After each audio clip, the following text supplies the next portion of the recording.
सर्वांचं एकदा पुन्हा आपल्या यूट्यूब चॅनलवर स्वागत आहे. आज आपण PYQ सिरीज पार्ट 5 मध्ये काही प्रश्न बघणार आहोत, जे की अत्यंत महत्त्वाचे तुम्हाला या IBPS किंवा TCS एक्झाममध्ये तुम्हाला विचारतील. तर जे प्रिव्हियस इयर पॅटर्न आहे तोच आपण या ठिकाणी फॉलो करतोय. यातून आपल्याला कशा पद्धतीचे प्रश्न विचारले जातात तर ते यामधनं आपल्याला समजेल. तर चला तर पहिला प्रश्न बघू. पहिला प्रश्न आहे, an electric bulb of 40 watt glow for 10 hours a day. What is the amount to be paid in a month of 30 days if 1 unit electric cost 2.50 rupees? म्हणजेच या ठिकाणी आपल्याला गिवन दिलेला आहे पॉवर 40 वॅट आणि टाइम दिलेला आहे 10 तासासाठी. दिवसातून 10 तास ते काय ग्लो करते आणि विचारलेलं आहे एका युनिटची प्राइस आहे 2.5 आणि महिन्यातले जे दिवस आहेत ते 30 दिवस त्या ठिकाणी दिलेले आहेत. आपल्याला काढायचं आहे युनिट. तर महिन्याभरात किती युनिट लागते आणि त्याची प्राइस म्हणजे किती रुपये आपल्याला महिन्याभरात पेड करावं लागेल तर यामध्ये विचारलेलं आहे. बघा या ठिकाणी गिवन डाटा जो आहे आपला पॉवर इक्वल्स टू 40 वॅट बल्बचा दिलेला आहे रेटिंग. टाइम दिलेला आहे, दिवसातला जो टाइम आहे लाईट किती वेळा जळतो तो 10 तासाचा टायमिंग दाखवलेला आहे या ठिकाणी इंटू 30 डेज. तर याचं कॅल्क्युलेशन केल्यानंतर टाइम आपल्याला भेटते 300 तास आणि unit of energy equals to power into time अशा पद्धतीचा रिलेशन असते. तर आपण गिवन जो आहे 40 वॅट इंटू 300 आवर्स या ठिकाणाहून टाइमच्या ठिकाणी टाइम पुट केला आणि पॉवरच्या ठिकाणी पॉवर पुट केला. वॅट पर आवर मधून किलो वॅट मध्ये कन्वर्ट करायसाठी आपण काय करतो, डिवायडेड बाय 1000. तर आपला किती युनिट येईल, 12 युनिट. आता एका युनिटची कॉस्ट दिली होती 2.50. तर 2.5 मल्टिप्लाय बाय 12 म्हणजेच उत्तर किती येईल, 30. तर या प्रश्न क्रमांक 1 चं उत्तर असेल ऑप्शन क्रमांक सी, 30 रुपीज. पहिले युनिट जे काढायचं आहे ते समजून घ्या. युनिट काढत असताना पॉवर इंटू मल्टिप्लाय टाइम असते. आता पॉवर जे आहे ते आपल्याला गिवन दिलेलं असेल क्वेश्चन मध्ये आणि टाइम जे आहे ते टाइम आपण जो तास दिलेला असते दिवसातून तो बल्ब किती वेळ जळलेला आहे इंटू महिन्याचे दिवस म्हणजेच आपला काय झाला, टाइम झाला. तर अशा पद्धतीने आपण युनिट काढणार डिवायडेड बाय 1000 म्हणजेच किलो वॅट पर आवर मध्ये येईल आणि जे एका युनिटची जी प्राइस असेल त्याच्यासोबत काय करावं लागेल, मल्टिप्लाय करावं लागेल. प्रश्न क्रमांक 2, एसी पुरवठ्याचा पॉवर फॅक्टर वापरून सुधारता येतो. याचं उत्तर आहे ऑप्शन क्रमांक सी, सिंक्रोनस कंडेन्सर. प्रश्न क्रमांक 3, खालीलपैकी कोणते पॉवर फॅक्टर कमी करते? याचं उत्तर आहे याचं उत्तर ऑल ऑफ द अबाउच आहे. म्हणजेच motor on load, tube light, fan power factor काय हे रिड्यूस करायचं काम करते या ठिकाणी. प्रश्न क्रमांक 4, under high voltage test cable shall with a stand and AC voltage of म्हणजेच उच्च व्होल्टेज चाचणी केबल अंतर्गत AC व्होल्टेजचा सामना करेल. याचं उत्तर आहे ऑप्शन क्रमांक बी, 3 किलोवोल्ट.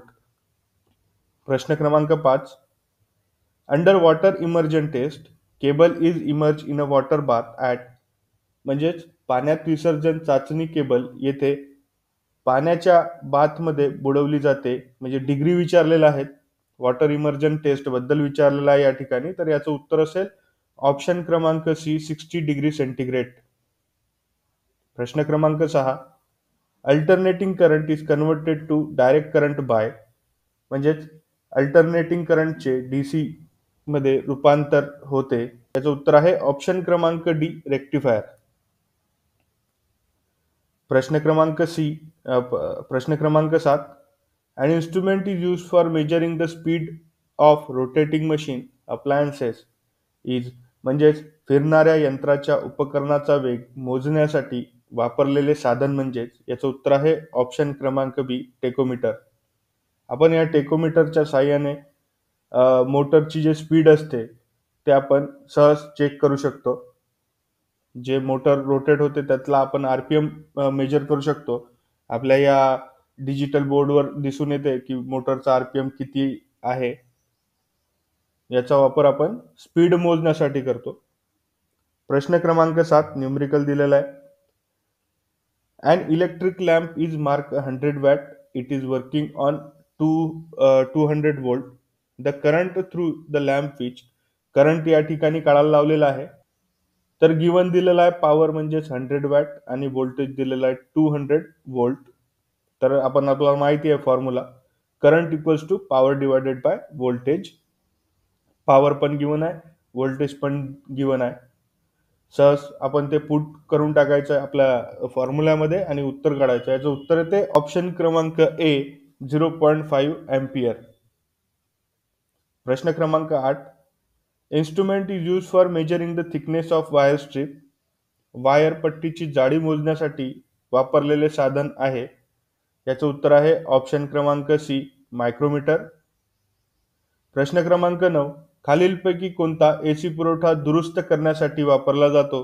याचं उत्तर आहे ऑप्शन क्रमांक ए डायोड. प्रश्न क्रमांक 11. Which of the following test should be done before connecting a wire to the main line. Main लाईनशी अगोदर जोडण्यापूर्वी खालीलपैकी कोणती चाचणी करावी लागते. याचं उत्तर आहे ऑप्शन क्रमांक ए IR टेस्ट म्हणजेच इन्सुलेशन टेस्टिंग आपल्याला त्या ठिकाणी करावं लागेल. प्रश्न क्रमांक 11. To switch on a switch off to supply according to a day light. Following is use म्हणजे दिवसाच्या प्रकाशाच्या अनुषंगाने पुरवठा चालू किंवा बंद करण्यासाठी खालील गोष्टीचा वापर केला जातो. याचं उत्तर आहे ऑप्शन क्रमांक ए लाईट डिपेंडंट रेजिस्टर. प्रश्न क्रमांक 12. In order to draw a more current from a electric source म्हणजे विद्युत स्रोताकडून अधिक विद्युत प्रवाह काढण्यासाठी ऑप्शन क्रमांक A resistors are connected in parallel म्हणजे प्रतिरोधक जे आहे समांतर जोडावे लागतात. प्रश्न क्रमांक 13. If 60 watt and 100 watt lamp in a series and are connected to the source of supply, which lamp will given more light. कुठला लाईट आपल्याला जास्त प्रकाश देईल या ठिकाणी विचारलेला आहे. दोन लाईट दिलेल्या आहेत 60 वॅट आणि 100 वॅट. तर या ठिकाणी कंडिशन आहे त्याला सिरीज मध्ये लावलेला आहे. तर सिरीज मध्ये लावल्यानंतर याचं उत्तर येईल ऑप्शन क्रमांक बी 60 वॅट. प्रश्न क्रमांक 14. Resistance of open voltage is equals to. याचं उत्तर आहे ऑप्शन क्रमांक बी इन्फिनिटी. प्रश्न क्रमांक 15. अ जनरेटर कन्वर्ट एक जनरेटर रूपांतरित करतो. याचं उत्तर आहे ऑप्शन क्रमांक C mechanical energy to electric energy म्हणजे यांत्रिक ऊर्जातून विद्युत ऊर्जा रूपांतरित करण्याचं काम एक जनरेटर करते. प्रश्न क्रमांक 16. 2x40 watt box type fitting glow for 10 hours in a day, the unit consumed per day will be. या ठिकाणी आपल्याला दाखवलेलं आहे दोन लाईट आहेत जे 40 वॅटचे आहेत, जे दिवसाच्या 10 तास चमकते म्हणजे 10 तास त्याचा वर्किंग कॅपॅसिटी दिलेली आहे. दररोज वापरल्या जाणारे युनिट या ठिकाणी आपल्याला युनिट काढायचे आहेत. आपल्याला दोन लाईट दिलेले आहे आणि त्याचा टाइम दिलेला आहे आणि त्याबद्दल युनिट काढायचं आहे. तर आपल्याला माहिती आहे एनर्जीचे युनिट किलोवॅट पर.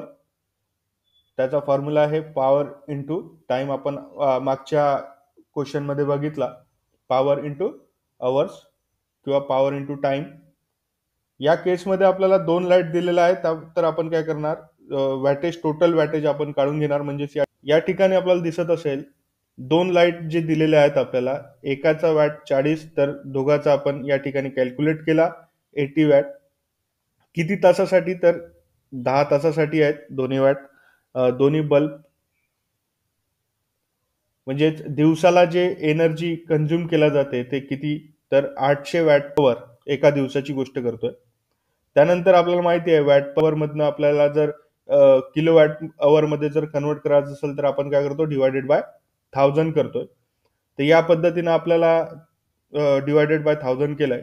त्यानंतर 0.8 किलो वॅट अवर. कारण या ठिकाणी जर तुम्ही ऑप्शन मध्ये बघत असाल तर ऑप्शन सर्व काय दिलेले आहेत किलो वॅट अवर या ठिकाणी दिलेला आहे. तर या युनिट पर्यंत पोहोचायसाठी आपल्याला डिवायडेड बाय 1000 करावं लागेल. समजा जर या ठिकाणी 800 वॅट अवर जर दिलं असतं तर आपण 800 वॅट अवर वर उत्तरवर क्लिक केलं असतं. परंतु या ठिकाणी युनिट काय सगळ्याचे युनिट काय किलो वॅट अवर त्या ठिकाणी दिलेला आहे, तर आपल्याला किलोवॅट अवर पर्यंत पोहोचायसाठी डिवायडेड बाय 1000 करावं लागेल. तर याचं उत्तर येईल ऑप्शन क्रमांक सी 0.8 किलोवॅट पर अवर. प्रश्न क्रमांक 17. करंट ट्रान्सफॉर्मरचा खालील पैकी उपयोग कशात होतो? याचं उत्तर आहे ऑप्शन क्रमांक 3 टॉंग टेस्टर. प्रश्न क्रमांक 18. पीएफ चे विस्तारित रूप? याचं उत्तर आहे ऑप्शन क्रमांक 3 पॉवर फॅक्टर. आता हे जे प्रश्न आहेत हे सध्या डायरेक्ट मराठीत आपण ट्रान्सलेट केलेले आहे.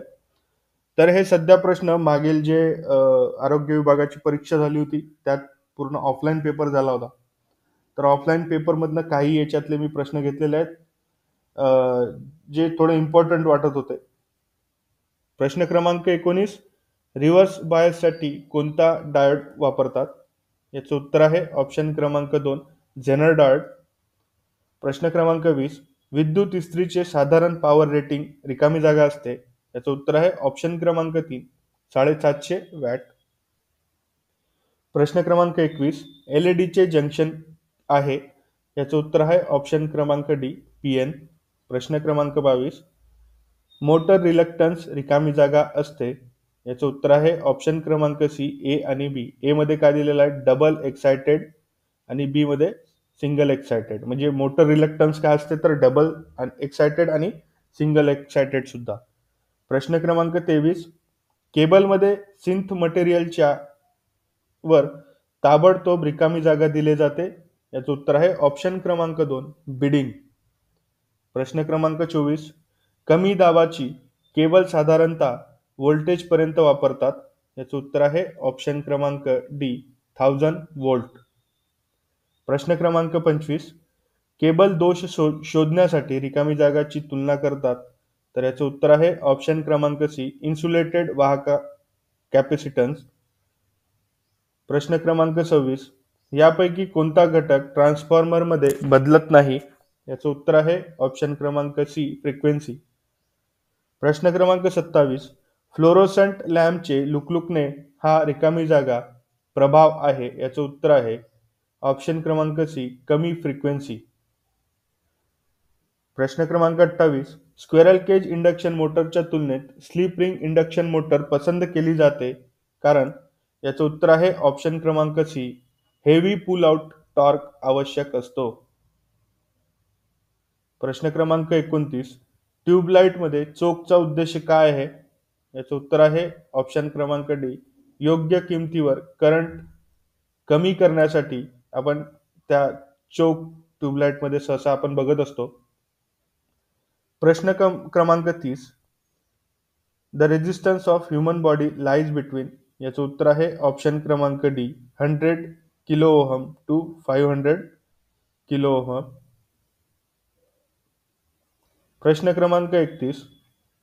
वीज पुरवठ्याचे प्रमाण टिकवून ठेवण्यासाठी वीज पुरवठ्याची वारंवारता म्हणजे फ्रिक्वेन्सी भिन्नता खालील प्रमाणे मर्यादित असते? याचं उत्तर आहे ऑप्शन क्रमांक बी ±3%. प्रश्न क्रमांक 32. औष्णिक विद्युत प्रकल्पामध्ये वापरले जाणारे जनरेटर? याचं उत्तर आहे ऑप्शन क्रमांक बी AC 3 phase synchronous generator. Generally हे औद्योगिक विद्युत प्रकल्पामध्ये वापरले जाते. प्रश्न क्रमांक 33. ओव्हरलोड लाईनच्या सदोष भागावर काम सुरू करण्याआधी पहिली पारी म्हणजे? याचं उत्तर आहे ऑप्शन क्रमांक बी काम करण्याची परवानगी आपल्याला प्रथम घ्यावं लागेल, त्यानंतरच ओव्हरलोड जे लाईन आहे त्यावर आपल्याला त्या ठिकाणी काम करावं लागेल, म्हणजे त्याला म्हणतो आपण परमिट. अगोदर कुठलंही काम स्टार्ट करत असताना मेंटेनन्स विभागात आपल्याला अगोदर परमिट घ्यावं लागते. परमिट देणारा कोण तर जो आपल्या उच्च अधिकारी असते त्या रिलेटेड, तर त्याच्याकडून आपल्याला परमिट बनवून घ्यावं लागते. एवढे व्यक्ती लागतात, या पद्धतीचं काम आहे, एवढा वेळ लागणार. तर अशा पद्धतीचं एक तुम्हाला परमिट बनवून त्या ठिकाणीच तुम्ही काम स्टार्ट करू शकता. त्यानंतर सेफ्टी ऑफिसर त्या ठिकाणी येऊन चेक करते. तर हे अशा पद्धतीचं वर्किंग आहे. प्रश्न क्रमांक 34. Sedimentation in a lead acid cell occur due to? Lead acid सेलमध्ये गाळ साचण्याची प्रक्रिया उद्भवते? याचं उत्तर आहे ऑप्शन क्रमांक A over charging at a high rate, म्हणजे ओव्हर चार्जिंग जर जास्त प्रमाणात झाली तर लीड ॲसिड बॅटरीमध्ये गाळ साचण्याची प्रक्रिया त्या ठिकाणी निर्माण होते. प्रश्न क्रमांक 35, खालीलपैकी कोणती आर्टिफिशियल रेस्पिरेशनची सर्वात प्रभावी पद्धत आहे? याचं उत्तर आहे ऑप्शन क्रमांक A, mouth to mouth air pumping method. प्रश्न क्रमांक 36, लाईव्ह सर्किटवर काम करताना चांगले हातमोजे घालून विजेच्या धक्क्यापासून स्वतःचे संरक्षण करू शकते. याचं उत्तर आहे ऑप्शन क्रमांक बी, इन्सुलेटिंग मटेरियल. प्रश्न क्रमांक 37, ऊर्जेच्या संवर्धनाचा नियम असे सांगतो की, याचं उत्तर आहे ऑप्शन क्रमांक D, it is neither destroy nor created but can be transfer from one form to another form, म्हणजेच नाशही होत नाही आणि निर्माणही होत नाही, पण एका फॉर्ममधून दुसऱ्या फॉर्ममध्ये त्याला आपण बदलू शकतो. तर ते law of conservation of energy तुम्ही शिकला असाल, लक्षात ठेवा. प्रश्न क्रमांक 38, पॉवर फॅक्टर हे रिकामी जागा आणि उघड शक्तीचे गुणोत्तर आहे. याचं उत्तर आहे ऑप्शन क्रमांक ए, ऍक्टिव्ह पॉवर. प्रश्न क्रमांक 39, trickle charging of storage battery helps to. याचं उत्तर आहे ऑप्शन क्रमांक D, to attend a fully charge state. प्रश्न क्रमांक 40, how many diode are required to build a full wave rectifier from a centre tap transformer. याचं उत्तर आहे option क्रमांक 3, 2. म्हणजेच टॅप ट्रान्सफॉर्मर मधून फुल वेव्ह रेक्टिफायर तयार करण्यासाठी किती डायोडची आवश्यकता असते? तर 2 डायोडची त्या ठिकाणी आवश्यकता असेल. प्रश्न क्रमांक 41, सोल्डरिंग मध्ये फ्लक्सचा मुख्य उद्देश काय आहे? याचं उत्तर आहे ऑप्शन क्रमांक 1, to keep metal surface clean and oxide free. प्रश्न क्रमांक 42, मेटल उपकरणावर प्रेरित कमी व्होल्टेज ज्यामुळे कमी शॉक होतो ते वापरून संबंधित केले जाऊ शकते. म्हणजेच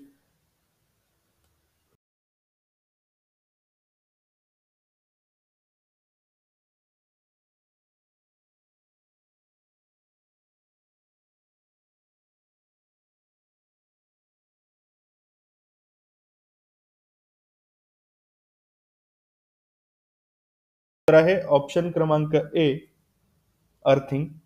प्रश्न क्रमांक 43, how a Lissajous pattern created. याचं उत्तर आहे ऑप्शन क्रमांक 3, by drawing a two sine wave which are right angle to each other. एकमेकाच्या काटकोनात असणाऱ्या दोन साइन लहरी काढून आपण लिजियस पॅटर्न क्रिएट करू शकतो. प्रश्न क्रमांक 44, दिलेल्या पर्यायामधून घरगुती उपकरणासाठी वापरल्या जाणाऱ्या केबलचा प्रकार निवडा. याचं उत्तर आहे ऑप्शन क्रमांक 2, राऊंड फ्लेक्झिबल केबल. प्रश्न क्रमांक 45, identify the types of file shown in a given figure. या ठिकाणी आपल्याला एक फाईल दाखवलेली आहे, त्याचा प्रकार ओळखायचा आहे. फाईलवरून आपण त्याच्या ऑप्शन बघा, राफ्स cut, double cut, curve cut, single cut. तर आपल्याला यातून दिसत आहे यामध्ये या फाईलला 2 कट दाखवलेले आहेत. तर याचं उत्तर असेल ऑप्शन क्रमांक 2, डबल कट फाईल. प्रश्न क्रमांक 46, the symbol in which a figure show. दिलेल्या आकृतीतील चिन्ह दर्शविते. याचं उत्तर आहे ऑप्शन क्रमांक 1, डीसी मोटर. सिम्बॉल पण लक्षात ठेवा, सिम्बॉल पण परीक्षेत विचारतात. प्रश्न क्रमांक 47, ग्रुअर एम कॅट वायरिंग आर मेड ऑफ. ग्रुअर एम क्लिट वायरिंग बनलेले असते. याचं उत्तर आहे ऑप्शन क्रमांक 1, पोरोसिलिन. प्रश्न क्रमांक 48, डीसी मोटरच्या मागील ईएमएफ अचानक गायब झाल्यावर काय होते? याचं उत्तर आहे ऑप्शन क्रमांक 4, the motor armature will burn. म्हणजे मोटरची जे आर्मेचर आहे ते काय जळू शकते. जर बॅक ईएमएफ जर सडनली व्हॅनिश झाला, म्हणजे गायब झाला डीसी मोटरचा, तर त्या ठिकाणी मोटरचं जे आर्मेचर असते ते काय जळू शकते. प्रश्न क्रमांक 49, a series capacitance voltmeter can measure. Series capacitance व्होल्टमीटरद्वारे मोजू शकते. याचं उत्तर आहे ऑप्शन क्रमांक 4, एसी व्होल्टेज. प्रश्न क्रमांक 50, ammeter provide a path for. याचं उत्तर आहे ऑप्शन क्रमांक 1, मॅक्झिमम करंट. प्रश्न क्रमांक 51. Plier are more suitable for cutting hard wire. याचं उत्तर आहे ऑप्शन क्रमांक 2 डायगोनल कटर. प्रश्न क्रमांक 52. प्राथमिक वितरणासाठी म्हणजेच प्रायमरी डिस्ट्रीब्युशनसाठी वापरलेला मानक व्होल्टेज खालीलपैकी कोणता असतो. याचं उत्तर आहे ऑप्शन क्रमांक 1 11 kV. प्रश्न क्रमांक 53. स्वतंत्रपणे उत्तेजित जनरेटरमध्ये फील्ड वाइंडिंग याद्वारे जोडले जातात. याचं उत्तर आहे ऑप्शन क्रमांक 2 शंट विथ सोर्स. म्हणजेच सेपरेटली एक्साइटेड जनरेटर जे आहे ते स्वतंत्रपणे फील्ड वाइंडिंग मध्ये जोडले जातात, तर त्याचं उत्तर असेल शंट विथ सोर्स. प्रश्न क्रमांक 54. Which of the following machine convert electrical energy into mechanical energy. याचं उत्तर आहे ऑप्शन क्रमांक 1 सिंक्रोनस मोटर. आज आपण टोटल या भागामध्ये भाग 5 मध्ये काही 54 प्रश्न जे आहे ते प्रिव्हियस इयरचे काही प्रश्न आपण यामध्ये घेतले. 2-3 पेपर यामध्ये ऍड आहेत. आपण यामध्ये बघितलं असेल फक्त मराठीतच आपल्याला प्रश्न दिसले असतील, काही इंग्लिश मराठी ट्रान्सलेशन असतील. शक्यतोवर परीक्षेमध्ये इंग्लिशचा प्रश्न वाचण्याचा प्रेफर करा, कारण ट्रान्सलेट होऊन त्याचा अर्थ वेगळाच निघते आणि ते कन्फ्युजन क्रिएट होतात. तर इंग्लिशचा जो प्रश्न असेल परीक्षेमध्ये किंवा इंग्लिशची जे क्वेश्चन बँक असेल तर त्याला वाचायचा तुम्ही प्रेफर करा. त्यामुळं काय होईल, त्याचा अर्थ लगेच समजेल. भेटूया आपण पुढच्या भागात. व्हिडिओ जर आवडला असेल तर नक्की लाईक करा, शेअर करा आणि आपल्या मित्राला सुद्धा पाठवा. भेटूया आपण पुढच्या भागात. तोपर्यंत धन्यवाद.